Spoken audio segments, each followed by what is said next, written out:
사실 선구용신 예배 설교서부터 오늘 설교까지는 좀 더 성격을 좀 정확하게 말씀드리면은 설교라고 하는 성격보다도 이제 뭐 결국 설교로 따지면 주제제 성경이 설교가 되는데요.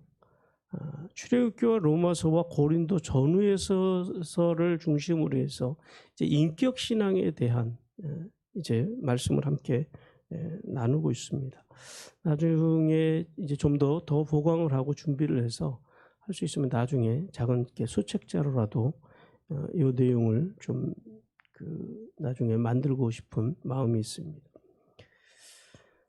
이제 계속해서 보겠습니다. 로마서는 구약 성경에서 이제 신약 성경의 구원론을 설명해 주는 책입니다. 그러니까 구약의 출애굽기가 구원받은 성도의 어떤 외면적인 구조의 중심을 두고 말씀하셨다면, 이 로마서는 성도의 내면의 구조가 어떻게 성장해야 하는지에 대해서 말씀하신 책이 이 로마서입니다.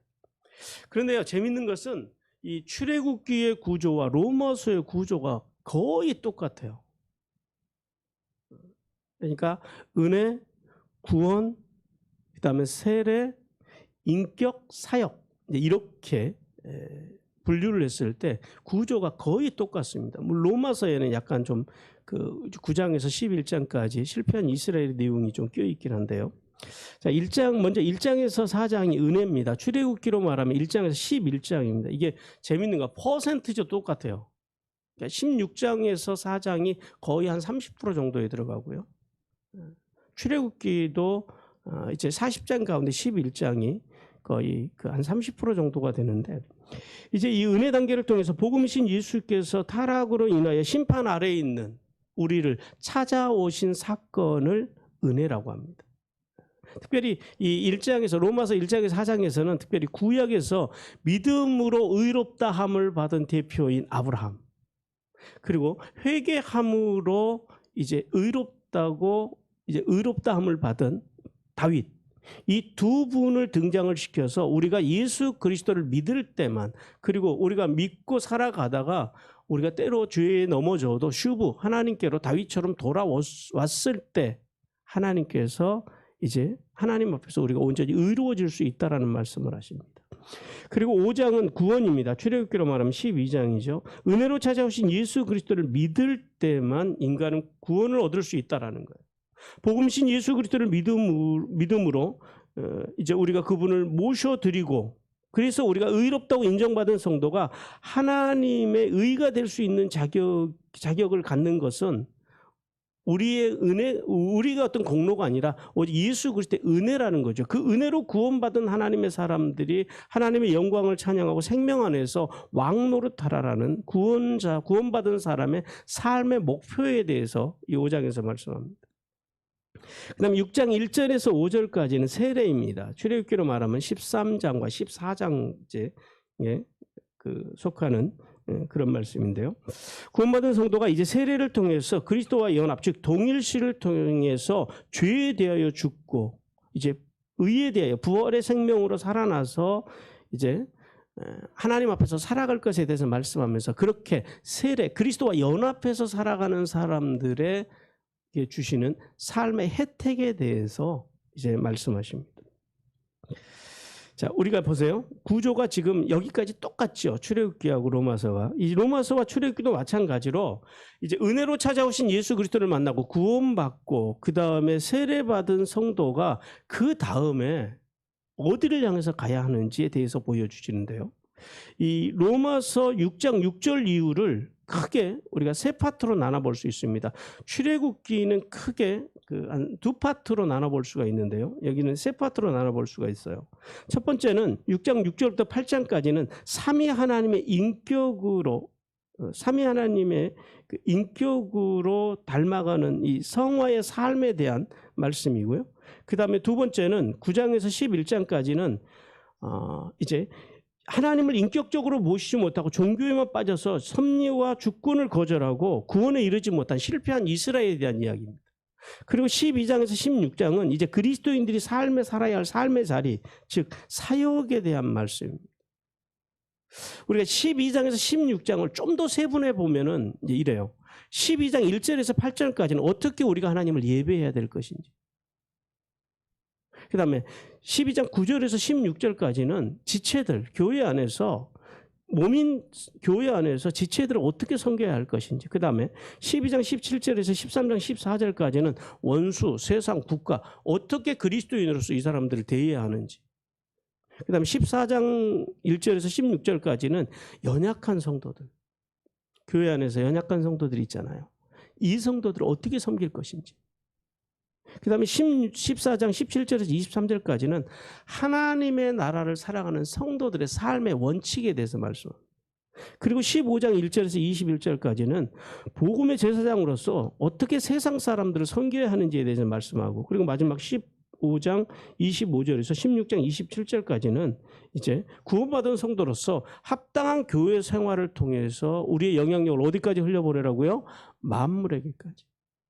이 말씀을 하십니다. 그러니까 정리해 보면은 그렇게 되는 거예요.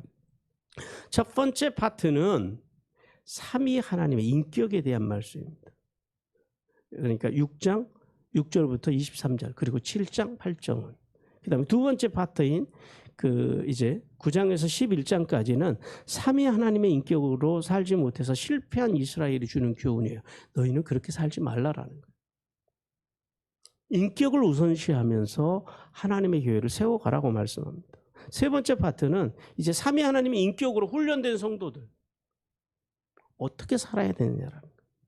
자, 그러면 우리가 이제 우리의 그 이 로마서의 주된 메시지, 오늘의 메시지는 이 첫 번째 파트에 우리의 관심을 가져봅니다. 6장 6절에서 23절인데요. 여기는 성자 예수 그리스도께 대하여 이제 말씀하십니다. 십자가의 피의 능력을 알라. 죄에 대하여 단번에 죽게 의에 대하여 죽은 산 자로 여겨라. 너희 몸을 불의의 병기로 드리지 말고 어떤 병기로 드리래요? 의의 병기로 드리라. 그러니까 알라, 여겨라, 드리라. 이 세 단어를 통해서 성자 예수 그리스도의 인격을 닮아가야 할 성도들의 삶의 자리에 대해서 말씀하신다.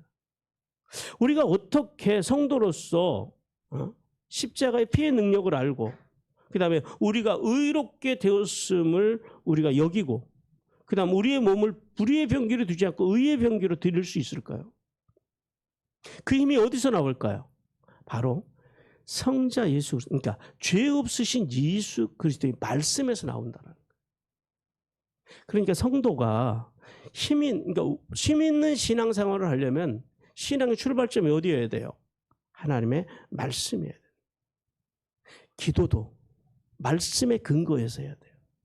말씀에 근거하지 않는 기도는 자칫 잘못하면 기복이나 그냥 어떤 개인의 소원을 아뢰는 그러니까 다른 종교와 전혀 차별이 없는 어떤 기도가 될 가능성이 충분히 있다라는 거예요. 그다음 두 번째 7장은 성부 하나님께 대하여입니다. 이 7장에서는 그래요. 율법, 하나님께서 우리에게 주신 사랑의 그 선한 율법과 그다음 그 율법을 가진 나 자아 그리고 그 율법을 가지고 살아가는 이 세상은 마귀로 대변됩니다. 율법과 자와 세상 앞에서 직면하는 거예요. 직면하고 나는 하나님의 선한 율법으로도 살 수도 없고 그런 가를 가졌고 그다음 세상에서 내가 혼자 세상을 이길 힘이 없다라는 사실 그것을 깨닫는 거예요. 그리고 어디로 돌아가요? 하나님의 사랑의 품으로 돌아가는 거예요. 탕자처럼.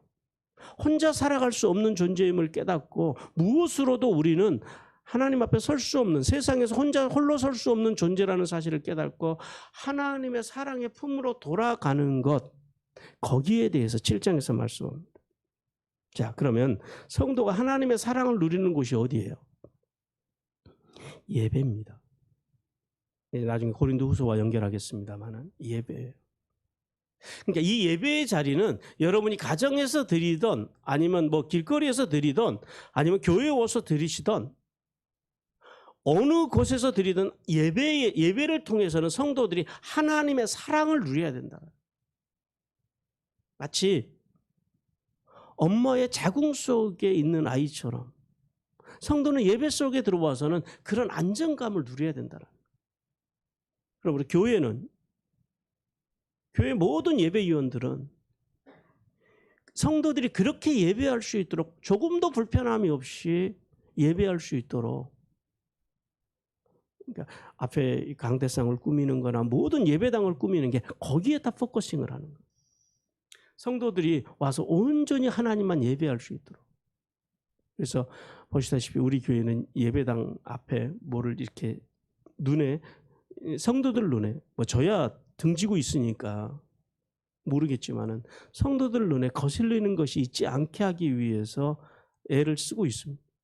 그래서 성도들이 말씀에만 전념할 수 있도록 이렇게 PPT를 띄워드리는 것도 마찬가지예요.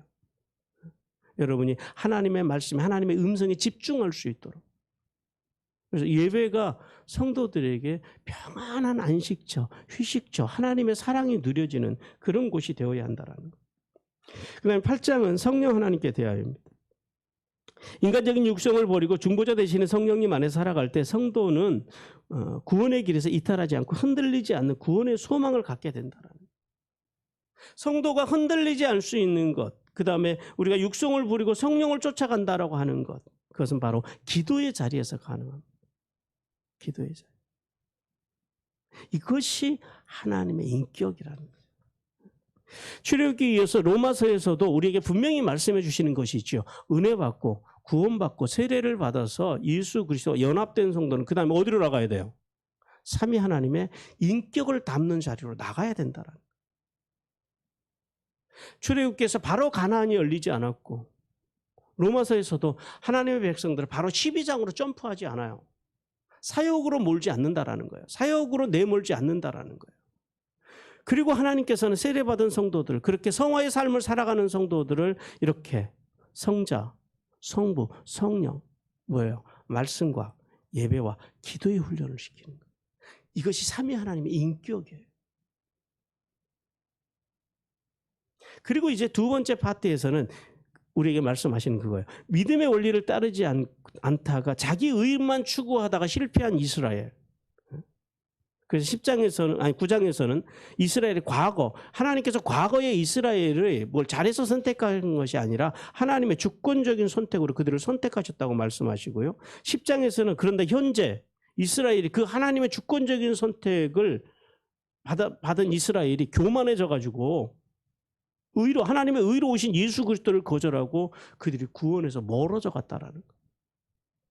그러나 11장에 가서 하나님께서는 미래에 장차 선민 이스라엘을 포기하지 아니하시고 그들이 이방인의 구원, 그러니까 여기서 이방인은 누구예요? 우리예요, 우리. 이방인들의 구원을 통해서 유대 민족들을 다시 하나님께서 구원하시겠다라는 말씀. 그리고 다시 보면 세 번째 파트에서는 이제 사역에 대한 파트입니다. 12장은 교회를 세우는 것, 13장은 세상을 섬기는 것, 14장은 연약한 사람들을 섬기는 것, 15장은 이제 그리스도의 몸인 교회의 원칙입니다. 그리고 이방인들을 어떻게 섬겨야 하는지. 여기서 우리가 이제 교회의 원칙이 무엇인지 좀 정확하게 알고 가야 됩니다. 우리 로마서 15장 1절과 2절 같이 한번 읽겠습니다. 시작. 믿음이 강한 우리는 마땅히 믿음이 약한 자의 약점을 담당하고 자기를 기쁘게 하지 아니할 것이라. 우리 각 사람이 이웃을 기쁘게 하되 선을 이루고 덕을 세우도록 할지니라. 자, 교회의 원칙 여기서 크게 두 가지를 말씀합니다. 첫 번째 원칙은 뭐예요? 마땅히 믿음이 연약한 사람들의 약점을 담당하라는 거예요. 이 뭘 말하는 거예요? 생명의 관점입니다. 힘의 관점이 아니에요. 내가 목사인데, 내가 장로인데, 내가 권사인데, 이건 힘의 관점입니다. 주님께서 연약한 사람들, 나보다 연약한 사람들을 보면 어떻게 하래요? 가서 돕고 세우고 살리라라는 거예요. 이게 뭐예요? 생명의 관점이에요. 교회는요, 생명의 관점으로 그래서 접근해야 되는 거예요. 교회에서 연약한 사람들이 보면 저 사람 왜 저러냐고 그러는 것이 아니라 내가 저를 어떻게 도와줄 것인가를 먼저 생각하는 게 교회의 원칙입니다. 그래서 함부로 하지 않는 신앙. 그다음 두 번째 원칙은요, 그리스도의 덕을 세우는 것입니다. 이 생명의 원칙으로 이제 생명의 관점에서 살아간 사람들을 섬기되 우리가 무슨 일을 하든지 사람들을 섬기는 일도 교회에서 봉사하는 일도 제가 목사로서 교회를 섬기는 일도 우리가 각자의 위치에서 섬기는 모든 일이 누구의 덕을 위해서요? 하나님의 덕, 예수 그리스도의 덕을 세우기 위해서 우리는 존재한다라는 거예요. 그러니까 그리스도의 덕을 세우기 위해서 내가 좀 불편해요.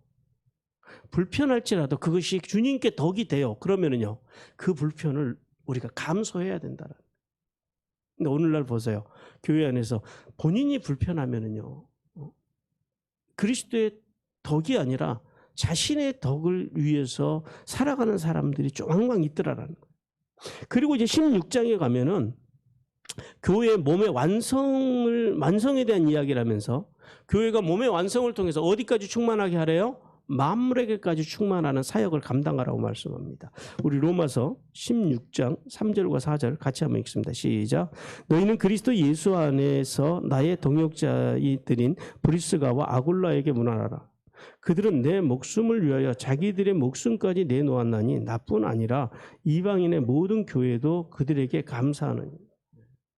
그리스도의 몸인 교회가 완성되기 위해서는요, 자기를 희생하는 자세, 이것이 몸의 완성을 할 수 있는 비밀이라는 거예요.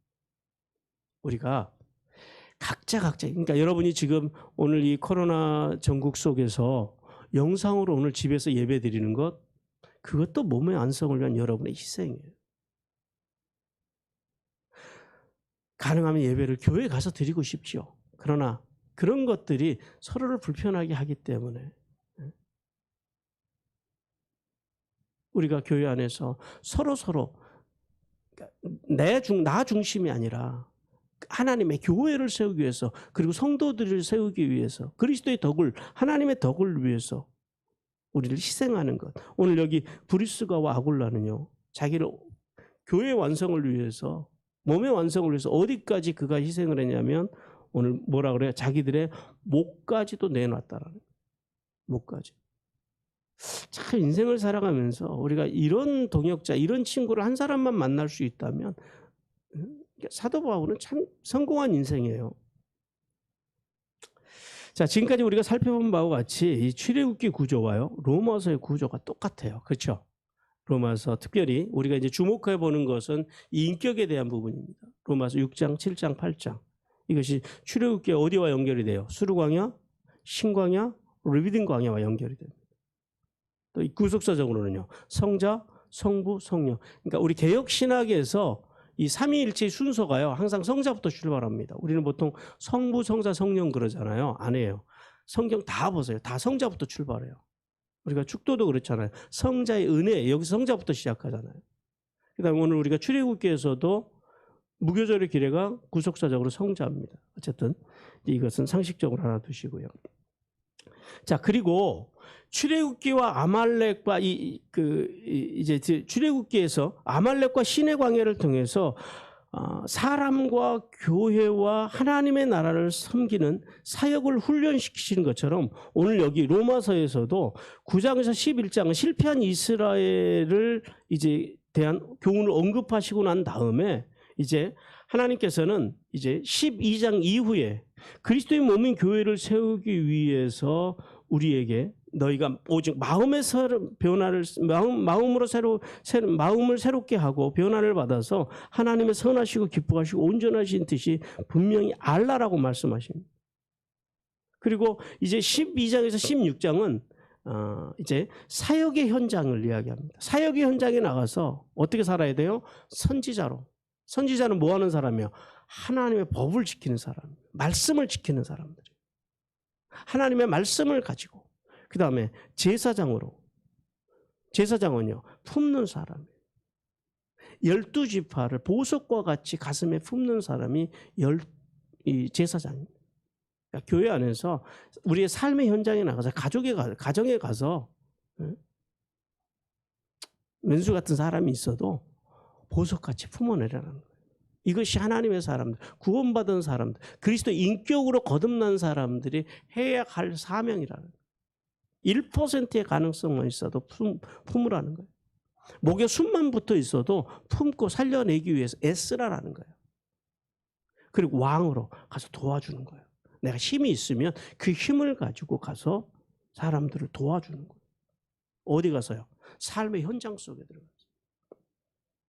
근데 재미있는 것은 우리가 그런 힘이 없어요. 오늘날 수많은 그리스도인들이 다 그냥 로마서로 말하는 1장에서 4장 수준에만 머물러요. 은혜 단계에만 머물러요. 그리고 내가 은혜 받는 데만 집중한다라는 거죠. 사역의 현장까지 나가는 그리스도인들을 찾기가 그렇게 쉽지 않은 세상입니다. 자, 우리 도표로 출애굽기와 로마서의 구조를 다시 한번 좀 명확하게 같이 한번 좀 보겠습니다. 출애굽기 1장에서 11장은 은혜, 로마서는요 1장에서 4장까지는 은혜. 왜 제가 이걸 확인시켜 주냐면 이것이 이 속에 하나님의 구속사의 메시지가 들어있기 때문에 그래요. 그 다음에 12장은요 6월절 구원이고요. 5장은 로마서 5장은 구원, 생명 안에서 왕노릇하라. 그 다음에 13, 14장은 세례, 자기 부인입니다. 로마서 6장 1절에서 5절은요 세례, 그리스도와 동일시 연합하는 것을 얘기합니다. 그리고 나서 15에서 18장은 광야가 두 파트로 나눠지죠. 출애굽기에서는 첫 번째 파트에서는 수르광야, 신광야, 르비딤. 구속사적으로 뭐와 연결이 돼요? 성자, 성부, 성령. 뭐예요? 예수 그리스도의 인격을 이야기합니다. 삼위 하나님의 인격이에요. 그 다음에 역시 이제 로마서를 와도 6장 6절에서 23절은 알라 여기라 드레라를 통해서 구속사로 어디로 연결이 돼요? 성자와. 그 다음에 7장에서는 자아와 세상과 율법과 직면하고 내가 어찌할 수 없는 사람이라는 사실을 알고 우리는 어디로 가야 돼요? 얼른 탕자처럼 돌아가야 돼요. 어디로요? 아버지의 품으로. 그래야지 한다라는 거예요. 성부 하나님을 예배와 연결이 됩니다. 그 다음에 8장에서는 육성을 버리고 성령을 쫓으라라는 거예요. 똑같죠? 성자, 성부, 성령. 역시 뭐예요? 인격입니다. 그 다음에 사역입니다. 인격이 갖추고 난 다음에 하나님께서 출애굽기에서는요 사역으로 넘깁니다. 그래서 15, 18장의 그 광야 훈련에서 아말렉과 시내가 사역입니다. 사람 문제, 아말렉 문제, 사람 문제를 어떻게 처리할 것이니 교회와 하나님의 나라를 섬기는 원리들 사역으로 보내신다. 순서가 그렇다라는 거예요. 그 다음에 로마서에서는요 9장에서 11장에 여기서 이제 실패한 이스라엘을 통한 교회를 어떻게 세울 것인지에 대해서 말씀하시고 그리고 12장부터 16장까지 사역에 대한 부분입니다. 12장은 몸 만들기 위한 교회 세우기, 13장은 몸인 교회가 섬겨야 할 세상, 14장은 몸인 교회가 섬겨야 할 연약한 자, 15장은 몸인 교회가 섬겨야 할 이방인, 16장은요 몸의 완성을 통해 만물까지 충만하게 하라. 사역의 현장으로. 그러니까 현장이 있어야 돼요. 구원받은 사람들은. 그러나 이 현장이 하나님의 인격으로 훈련된 다음에 현장으로 가야 된다라는 거예요. 계속 그 말씀을 드리겠습니다만은 출애굽기는 이제 19장 24장 신의 삶 말씀 자기 계시로 인도하시고요. 그 다음에 25장 40장은요 성막 매일 예배 매일 교통으로 인도하십니다. 자, 구약을 대표하는 하나님의 종 모세가 기록한 출애굽기. 그 다음에 신약을 대표하는 하나님의 종 바울이 기록한 로마서. 이 두 권의 구조가요. 지금 보시다시피 거의 똑같습니다. 이걸 통해서 하나님께서 우리에게 하고 싶은 말씀이 뭘까요? 이거예요. 결론은 이겁니다. 은혜 받고 구원받고 세례받은 성도가 그 다음에 어디로 가야 돼요? 사역으로 바로 뛰어드는 것이 아니라 뭐가 먼저 훈련돼야 된다고요? 인격이 훈련돼야 된다. 삼위 하나님의 인격. 하나님의 은혜와 사랑과 교통. 좀 더 구체적으로 말하면요. 말씀과 예배와 기도. 이것으로 훈련되어져야 된다는 거예요. 그래서 인격신앙, 인격으로 훈련받는 것이 인격신앙을 갖는다는 게 얼마나 중요한지에 대해서 주님께서 오늘 우리에게 말씀해 주십니다. 우리 고린도 후서 13장 13절 우리가 읽었던 본문을 중심으로 한번 이제 인격신앙에 대해서 한번 바라보겠습니다. 여기도 순서가 똑같아요. 성자 같이 읽습니다. 시작. 주 예수 그리스도의 은혜와 성부 하나님의 사랑과 성령의 교통하심이 너희 무리와 함께 있을지어다. 여기서도 순서가 뭐예요? 성자와 성부와 성령. 우리가 매 주일마다 듣는 축도의 내용입니다. 이 고린도후서 13장 13절도 출애굽기와 로마서에서 나오는 삼위 하나님의 순서와 똑같다라는 거예요. 구속사적으로 성부, 성자, 성령과 연결이 됩니다. 그러니까 성자의 은혜, 그다음에 성부의 사랑, 성령의 교통.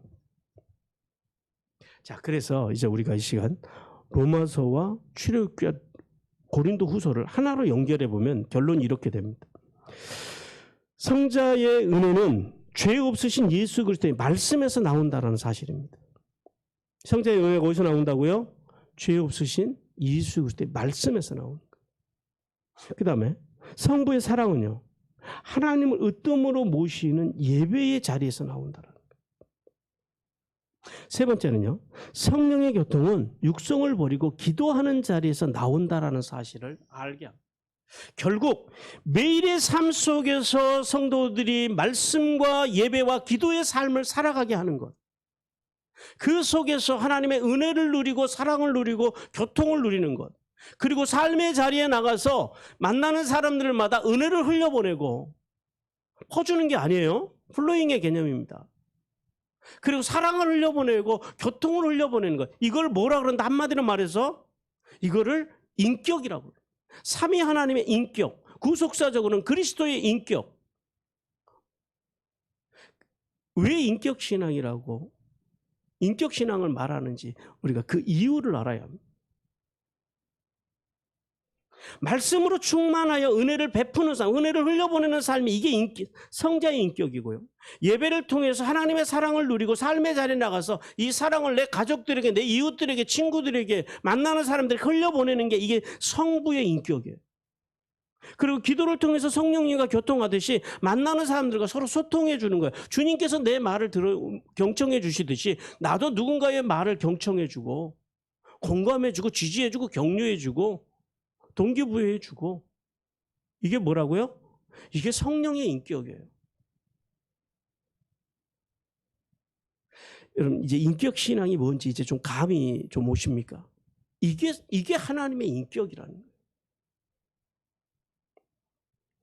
매일 말씀과 예배와 기도로 성자 성부 성령의 인격으로 견고해질 때 비로소 하나님의 자녀로서 삶의 자리에서 이러한 은혜와 사랑과 교통이 흘러서 이런 선한 영향력들로 인해서 우리가 생명의 부양자의 삶을 살아가게 된다.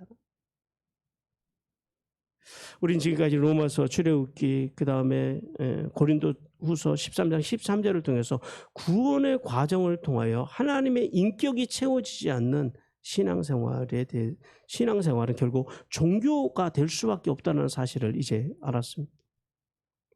우리는 이 모든 말씀을 통해서 왜 교회가 음부의 권세를 이기지 못하는지 이제 그 이유를 이제 알았습니다. 왜 교회가 세상의 조롱거리가 되는지 우리가 이제 출애굽기와 로마서와 고린도후서 13장 13절을 통해서 성경 속에서 우리는 해답을 찾았습니다. 성도 여러분, 여러분은 왜 성경을 공부하십니까? 왜 예배를 드리시고 왜 기도하십니까? 그동안에는요, 복받기 위해서, 그 다음에 형통한 삶을 살기 위해서 우리는 열심히 예배했고 열심히 기도했습니다. 성경을 좀 많이 알면은 내 인생이 좀 행복해지지 않을까, 모든 포커스가 거기에 맞춰져 있었다라는 거예요. 맞는 말이에요. 틀리는 건 아니에요. 그 신앙의 태도도 절대 틀리지 않습니다. 그러나 우리 안에, 우리가 예수님 안에서 우리의 신앙이 성장해야 하는 이유는 단순히 이제 우리의 욕망, 우리의 욕구, 이것을 위해서가 아니라 성화의 삶, 변화의 삶을 통해서 하나님을 기쁘시게 하는 그 삶의 자리, 그 신앙의 자리로 나가는 성숙한 하나님의 사람들이 되라고 주님께서 말씀하십니다. 성도의 구원은 자신의 감정적인 만족과 행복의 충족, 그리고 스스로의 기대치의 충족을 위함이 아니라 우리 주님의 길, 우리 주님의 의도에 맞춰서 따라가는 것, 이것이 구원받은 성도의 신앙의 기본적인 태도라는 거예요. 성도가 하늘의 복과 땅의 복을 받는 비결이 어디에 있냐면 바로 이 십자가에게, 자기를 부인하는 길에 있음을 기억하라고 주님께서 말씀하십니다. 하나님은 40년 동안 이스라엘 백성들을 떠나지 않으셨습니다. 그들에게 매일같이 피로를 채워주시고 만나와 메추라기를 주셨고 생수를 공급해 주셨고 낮에는 구름기둥으로 밤에는 불기둥으로 인도해 주셨습니다. 그리고 이스라엘은 날마다 이제 성막을 통하여서 하나님의 영광의 임재를 누리며 그 영광 가운데 살아갔습니다. 그런데 문제는 뭐예요?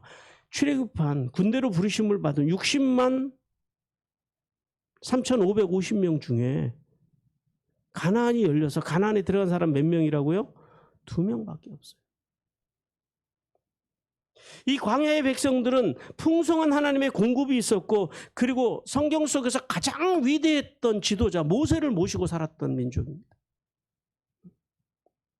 가장 성경에 위대한 모세가 있었음에도 불구하고 광야를 통해서 배워야 할 삼위 하나님의 인격을 배우지 못했을 때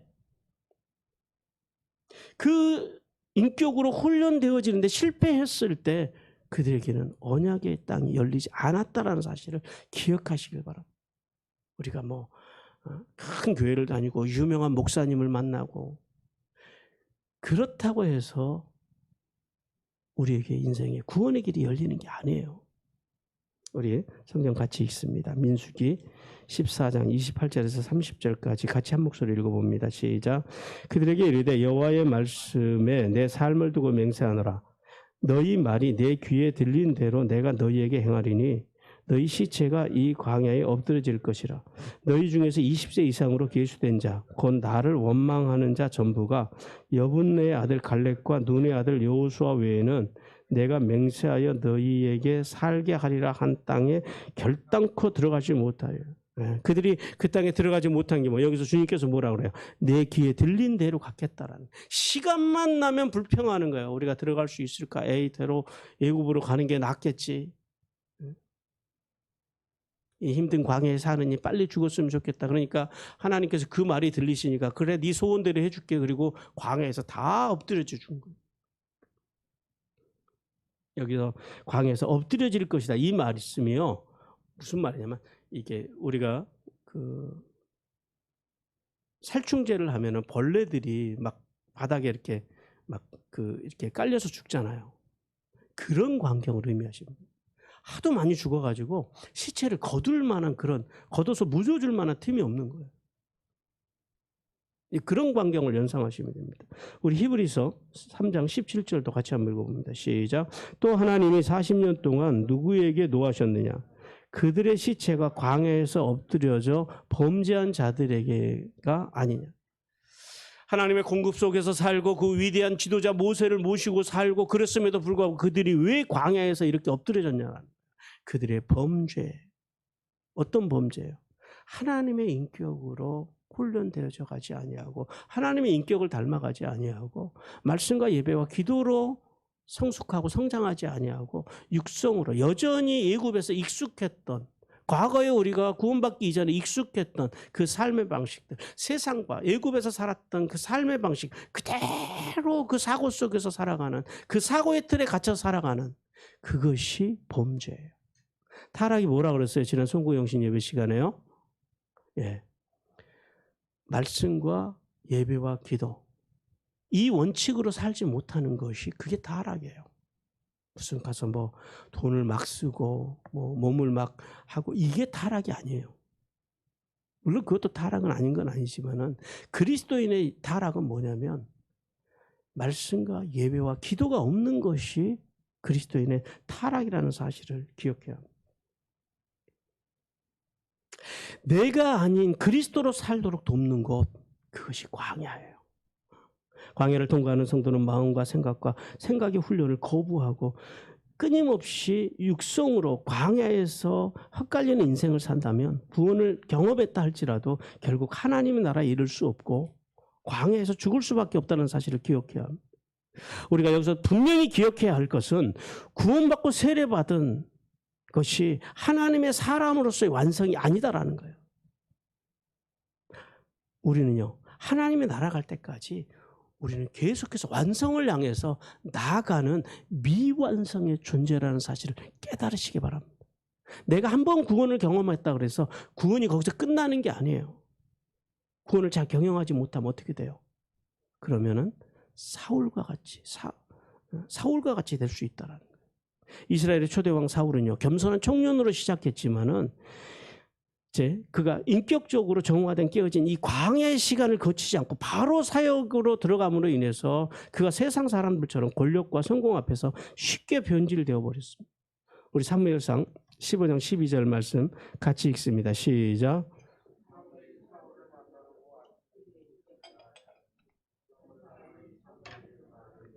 사울이 갈멜에 이르러 자기를 위하여 기념비를 세우고 발길을 돌려 길갈로 내려갔다 하는지.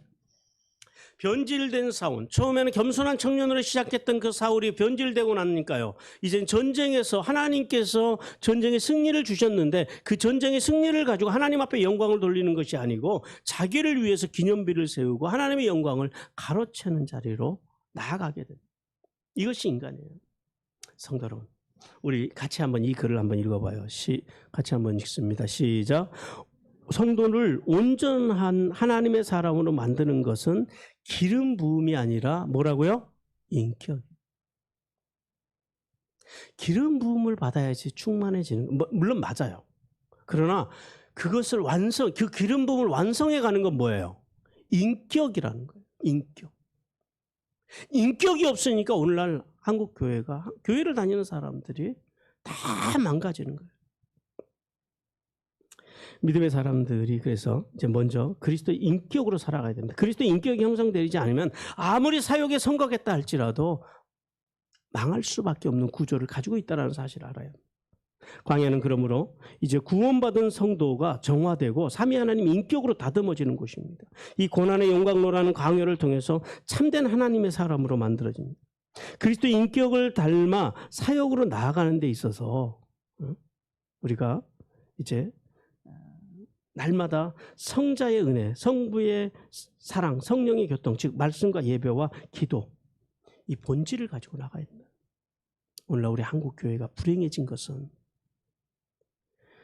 이 본질로 목회자들이 훈련되지 않았고, 그리고 성도들이 훈련되지 않았다라는 거예요. 본질을 가지고 양육하는데 실패했다라는 거예요. 오늘날 우리의 자녀들이 망가진 이유도 바로 여기 있습니다. 본질을 가지고 양육하지 못했다라는 거예요.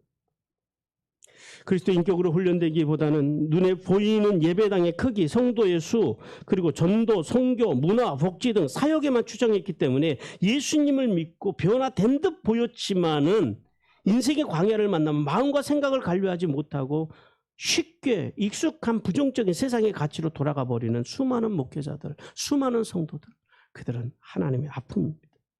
오늘 우리의 모습이고요, 저와 여러분의 모습입니다. 만모니즘의 성공주의, 출세지상주의, 황금만능주의의 지배를 당하는 교회 안에서 목회자들과 성도들, 그들의 모습이 하나님의 아픔이라는 거예요. 그래서 이제 교회가 정신을 차리고 이제 하나님의 정신으로 돌아가야 합니다. 말씀과 예배와 기도에 목숨을 거는 성도, 그리고 교회에게 하나님이 복을 주심을 믿으라고 주님께서 말씀하십니다. 성도들로 하여금 성자의 은혜와 성부의 사랑, 성령의 교통을 경험하고 본질에 충실할 때, 그때 교회는 진정한 부흥이 일어나는 거예요. 그때 양적인 부흥도 분명히 같이 가긴 합니다만 진정한 부흥은 뭐예요? 그렇게 그리스도의 인격으로 가지고 살아가는 사람들이 많아지는 것, 이게 교회의 진짜 부흥이라는 거예요. 그러면 어떻게 그리스도를 닮아가는 성도들을 훈련시킬 것이냐라는 거예요. 평상시에는 그럴듯해 보이는 그리스도인들이지만 인생의 위기가 오고 자기의 어떤 인생의 손해가 오면은 언제 그랬는 듯이 싸우고 원망하고 불평하고 거짓과 기만과 부정적인 말로 이제 살아가는 성도들, 그러면서 하나님의 영광을 가리우는 성도들을 우리가 어떻게 교회 안에서 훈련을 시킬 것인가, 이것이 숙제입니다. 광야의 훈련을 받아야 됩니다. 광야의 훈련이라는 게 뭐냐면 인생의 위기를 만났을 때 육성을 따르지 않고 그리스도의 인격으로 마음과 생각이 흘러가도록 하는 훈련이에요. 그러니까 우리가 감정과 생각을 따라가지 아니하고 그리스도의 마음을 따라가는 훈련, 우리 빌립보서 4장 6절과 7절 말씀 같이 읽습니다. 시작. 아무것도 염려하지 말고 다만 모든 일에 기도와 간구로 너희 구할 것을 감사함으로 하나님께 아뢰라. 그리하면 모든 지각에 뛰어난 하나님의 평강이 그리스도 예수 안에서 너희의 마음과 생각을 지키시라. 뭐가 우리의 마음과 생각을 지키신다고요? 우리가 하나님 앞에 감사함으로 구할 것을 감사함으로 아뢰일 때 좀 더 구체적으로 말하면 말씀과 예배와 기도의 삶이 우리를 마음과 생각을 지킨다라는 거예요. 이 훈련이 되어진다. 매일 말씀과 예배와 기도로 살아가는 훈련. 여러분 2021년 한 해는 여러분이 매일 아침 시작을 이 말씀과 예배와 기도로 시작하는 훈련으로 살아가시기를 바랍니다. 광야의 삶을 살다가 문제가 생기면 우리가 본질 말씀과 예배와 기도로 돌아가야 되는 거예요.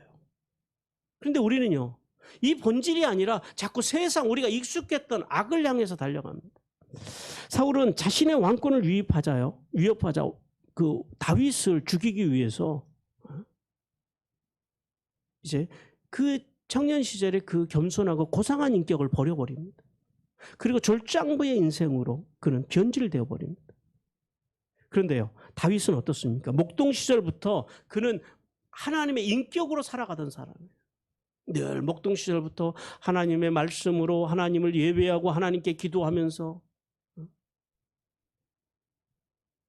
그렇게 살아가던 하나님의 사람이에요. 그리고 10년 동안 광야에서 그는 그 훈련을 한 거예요. 매일 하나님의 말씀 음성을 듣고 하나님을 예배하고 하나님께 기도하는 훈련을 10년 동안 했어요. 자, 보세요. 그랬더니 다윗에게요, 사울을 죽일 기회가 3번이나 있었어요. 다윗은 어떻게 해요? 죽이지 않아요. 사울은 다윗이 자기를 위협하지 않았음에도 불구하고 죽이려고 달라들지만은 다윗은요, 사울을 죽을 기회가 그냥 칼만 꽂으면 죽일 수 있는 그런 찬스들이 인생에 3번이나 있었음에도 불구하고 죽이지 않아요. 보세요. 똑같은 선지자에서 기름을 받았어요. 기름 부음을 받았어요. 그리고 똑같이 이스라엘의 왕으로 40년을 살았어요. 이 두 분의 본질적인 차이가 뭐예요? 광야입니다. 광야에서 한 사람은 인격이 훈련된 사람이고 한 분은요, 인격이 훈련되지 않은 사람. 인격의 차이가 이렇게 인생에 똑같은 과정을 겪지만은 같지 않아요. 여러분, 교회를 다닌다 그래서 우리가 다 같은 게 아니에요. 좀 신함하게 말씀드려볼까요? 교회라 그래서 이렇게 말하면 안 되는데 하여튼 하나님이 보실 때 다 같지 않아요. 그리고 교회를 다닌다 그래서 다 같지 않아요. 장로라 그래서 다 같은 장로가 아니고, 권사라 그래서 다 같은 권사가 아니고, 성도라 그래서 집사라 그래서 다 같은 집사가 아니다라는 거예요. 달라요. 사울이 다르고 다윗이 다르잖아요. 그 다름의 차이가 어디서 왔다고요? 인격의 차이에서 왔다라는 것 사실을 우리는 기억해야 합니다. 이게 지금 우리가 이 신년을 시작하면서 우리가 굉장히 지금 중요한 말씀을 듣고 있습니다. 이 시대에도 교회를 위한다는 핑계로 자신의 욕망과 탐욕을 채우기 위해서 하나님의 방법을 버리고 익숙한 세상의 방법으로 교회를 처리하는 목사, 장로, 성도들은 하나님의 아픔이에요. 그들에 대해서 하나님께서 이렇게 말씀하십니다. 잠언 15장 26절입니다. 같이 읽습니다. 악한 꾀는 하나님께서 미워하시나 선한 말은 정결하니라. 악한 꾀를 어떻게 하신다고요? 하나님께서 미워하신다라는 거예요. 여기서 미워한다라는 말은 사내라고 하는 히브리어인데 증오한다라는 거예요. 하나님께서는 이 악한 꾀를 내는 사람들을 증오하십니다. 또 우리가 분명히 기억해야 할 것은 악한 꾀로 일어서는 사람들은요, 그래서 결코 오래 갈 수가 없어요. 시편 140편 8절 말씀 같이 읽습니다. 시작. 여호와여, 악인의 소원을 허락하지 마시며 그의 악한 꾀를 이루지 못하게 하소서. 그들이 스스로 높일까 하나이다. 하나님께서는요, 악한 꾀를 낸 사람들이 스스로 일어나지 못하도록 하신다고 말씀하십니다. 그러므로 우리가 인생을 살아가면서 순회광야에서 기대가 무너졌을 때 십자가를 정욕하고 성자 예수 그리스도의 은혜의 말씀으로 돌아가야 합니다. 신광야에서 우리의 삶의 기초가 무너졌을 때 세상의 공급을 기대하지 않고 예배를 통하여 하나님의 사랑으로 풍성한 삶으로 나가야 합니다. 루비딘 광야에서 삶이 드라이해졌을 때 반석이신 그리스도께로 나가서 기도로 성령의 생수를 경험하는 은혜를 받으라고 주님께서 말씀합니다. 시편 37편 7편 말씀입니다. 같이 읽습니다. 여호와 앞에 잠잠하고 참고 기다리라. 자기 길이 형통하며 악한 꾀를 이루는 자 때문에 불평하지 말지어다. 성도 여러분, 교회는요 가정과 똑같습니다. 가정에서 부모가 자녀들에게 사역을 먼저 가르치지 않잖아요. 그러므로 이제 교회도 성도들에게 먼저 사역을 가르치지 말아야 합니다. 여러분, 새로운 교인들이 교회에 오시거든 이제 먼저 봉사하는 자리로 먼저 보내지 마시기를 바랍니다. 세상에 어떤 부모가 자식에게 돈 버는 법을 가르치는 부모는 없잖아요. 아기 때부터. 그죠? 정상적인 부모라면 자녀들에게 인격을 가르칩니다. 정직하게 살아라. 거짓말하지 마라. 싸우지 마라. 불쌍한 사람들 보이면 도와줘라. 열심히 공부해라 등등. 우리가 교회도 마찬가지예요. 성자 예수 그리스도의 말씀으로 사는 거. 그것을 도와줘야 돼요. 그 다음에 성부 하나님의 사랑 안에서 예배로 살아가는 법. 이걸 가르쳐주는 거예요. 그 다음에 성령 안에서 기도하면서 살아가는 법. 기도로 살아가는 법. 그래서 할 수만 있으면 성도들을 말씀의 자리로 모으고 예배의 자리로 모으고 기도의 자리로 모으는 거. 이걸 뭐라고 한다고요? 삼위 하나님의 인격이라고 그래요. 인격의 자리로. 그리고 인격으로 살아갈 수 있도록 도와드리는 거예요. 그리고 그 인격이 흘러갈 수 있도록 우리가 훈련하는데 우리가 옆에서 같이 협력해 주는 거예요. 매일 광야 같은 삶의 자리 가운데서 세상에 지지 않고 구별되게 살아갈 수 있는 훈련은 살아갈 수 있는 길은 이제 오직 삼위 하나님으로 삼위 하나님의 인격으로 훈련되는 길이 있다는 사실을 깨달으시길 바랍니다. 그러면은 어떻게 우리의 감정과 마음과 감정을 훈련시킬까요? 이제 말씀 외에도 우리가 크게 이제 저는 5가지 영역으로 나눠봤습니다. 지력, 심력, 영역, 체력, 관계인데요. 지력은 지적인 훈련이에요. 우리가 공부도 하고 독서도 하고 부지런히 그리스도인들이 해야 합니다. 그다음에 심력, 감성 훈련입니다. 감성 훈련. 마음 일기를 쓰고 5가지 감사를 하고 노래도 하고 악기도 배우고 이게 다 감성 훈련이에요. 사람의 삶에 여유가 생기거든요. 그다음에 영역. 영역은 우리가 말씀드렸던 말씀, 예배, 기도입니다. 매일 이 영역, 이 삼위 하나님 이게 인격을 닮아가는 거예요. 그다음에 체력입니다. 몸을 위한 훈련, 운동.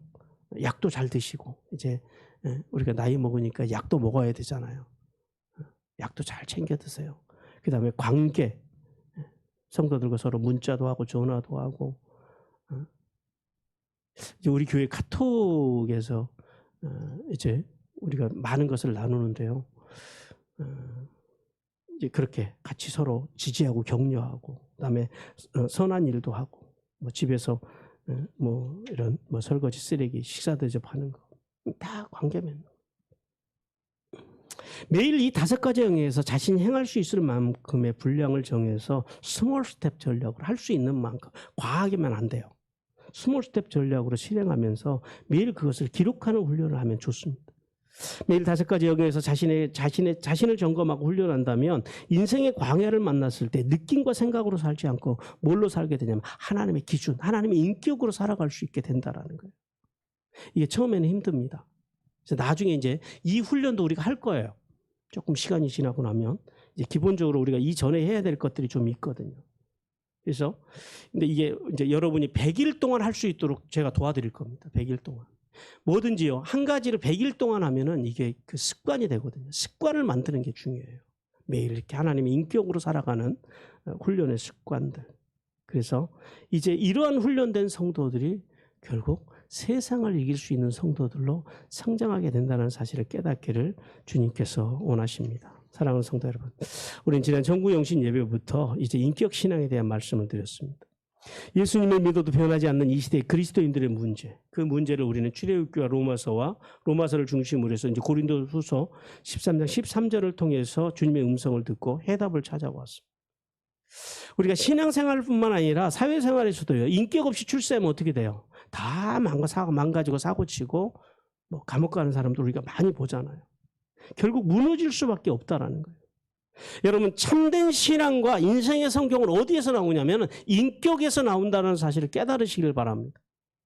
그래서 가정에서 여러분의 자녀들에게 여러분의 후손들에게 먼저 인격 신앙, 인격을 가르칠 수 있는 귀한 부모들이 되시기를 주님께서 원하십니다.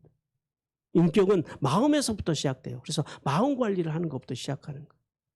그래서 여러분이 마음 일기를 쓰고 매일 내가 5가지 감사를 하는 거 이런 것부터 시작한다는 거예요. 그러므로 매일 삶 속에 나가서 이렇게 우리가 하루를 시작할 때 말씀과 예배와 기도 생활을 통해서 마음을 잘 관리함으로 훌륭한 인격 신앙을 가진 사람으로 자라나서 하늘의 복을 받고 땅의 복을 받는 성도들이 되기를 주님께서 원하십니다. 우리 같이